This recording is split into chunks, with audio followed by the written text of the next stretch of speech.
स्वर्ग का द्वार। एक हास्य कहानी। स्वर्ग के द्वार पर बहुत भीड़ इकट्ठा हो गई थी। चित्रगुप्त को बुलाया गया। चित्रगुप्त ने कहा कि हमारे पास बस 3 लग्जरी रूम बचे हैं। जिसके मरने की कहानी सबसे रोचक होगी वही अंदर जाएगा। पहला आदमी आया। वो मोटा सा, अधेड़ उम्र का था और सूट बूट पहने हुए था। चित्रगुप्त ने पूछा, तुम कैसे मरे? पहला आदमी बोला, मैं एक बिजनेसमैन हूँ। मैंने पिछले साल एक खूबसूरत और जवान लड़की से शादी की थी। मैं दिन रात मेहनत करके पैसे कमाता हूँ। मुझे शक था कि मेरी पत्नी का अपने बॉयफ्रेंड के साथ चक्कर है। मेरा अपार्टमेंट 10 मंजिले का है और मैं 5वीं मंजिल पर रहता हूँ। आज सुबह मैंने एक आदमी को मेरे घर में घुसते देख लिया। मैं एक्स्ट्रा चाबी से घर में घुसा और बेडरूम में गया। अपनी पत्नी की स्थिति देखकर मेरा शक यकीन में बदल गया। बस मैं उस आदमी को मारने के लिए ढूंढने लगा।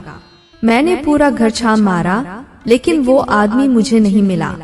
तभी मैंने देखा कि वो अंडरवियर में मेरी बालकनी की रेलिंग से लटका हुआ है। मैं दौड़ के उसका हाथ छुड़ाने लगा ताकि वो नीचे गिर के मर जाए, लेकिन वो कमीना बड़ा सख्त जान का निकला। वो हाथ छोड़ने का नाम ही नहीं ले रहा था। मैं दौड़ के एक हथौड़ी ले आया और उसके हाथ पर मारने लगा। इस बार उसका हाथ छूट गया और वो 5 मंजिल नीचे जा गिरा। लेकिन मैंने देखा कि वो लाम पर गिरने की वजह से मरा नहीं है।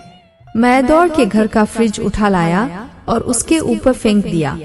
फ्रिज उसके ऊपर गिरा और चकनाचूर हो गया, लेकिन वो अभी भी जिंदा था। मुझे कुछ समझ नहीं आया और मैं भी ऊपर से उसके ऊपर कूद गया। पता नहीं क्या हुआ, मैं तो मरकर यहाँ आ गया। चित्रगुप्त ने कहा, तुम्हारी कहानी इंटरेस्टिंग है, अंदर आ जाओ। चित्रगुप्त ने दूसरा आदमी बुलाया। दूसरा आदमी, जो जवान और गठीला था, आया। वो सिर्फ अंडरवियर में था। चित्रगुप्त ने पूछा, तुम कैसे मरे? दूसरा आदमी बोला, मैं एक स्पोर्ट्समैन हूँ। मेरा अपार्टमेंट 10 मंजिले का है और मैं 10वीं मंजिल पर रहता हूँ। आज सुबह मैं बालकनी में कसरत कर रहा था कि किसी तरह से नीचे गिर गया। चित्रगुप्त ने पूछा, और तुम गिर के मर गए? दूसरा आदमी बोला, नहीं, गिरते वक्त मैंने किसी नीचे वाली मंजिल की बालकनी की रेलिंग पकड़ ली। अभी मैं ऊपर चढ़ने की कोशिश कर ही रहा था कि एक मोटा आदमी आया और मुझे बचाने की बजाय उल्टा मेरा हाथ रेलिंग से छुड़ाने लगा। चित्रगुप्त ने पूछा, और तुम गिर के मर गए? दूसरा आदमी, नहीं, मैंने कैसे भी करके अपनी पकड़ बनाए रखी। तभी वो मोटा आदमी कहीं से हथौड़ी ले आया और मेरे हाथ पर ताबड़तोड़ हमला करने लगा। चित्रगुप्त ने पूछा, और तुम गिर के मर गए?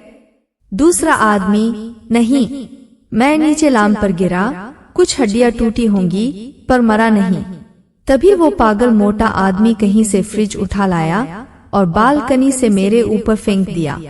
चित्रगुप्त ने पूछा, और तुम दब के मर गए? दूसरा आदमी, नहीं, मैं फिर भी जिंदा था। तब तक मोटे आदमी को जाने क्या सूझा और वो खुद ही मेरे ऊपर कूद गया। चित्रगुप्त ने पूछा, और तुम मर गए?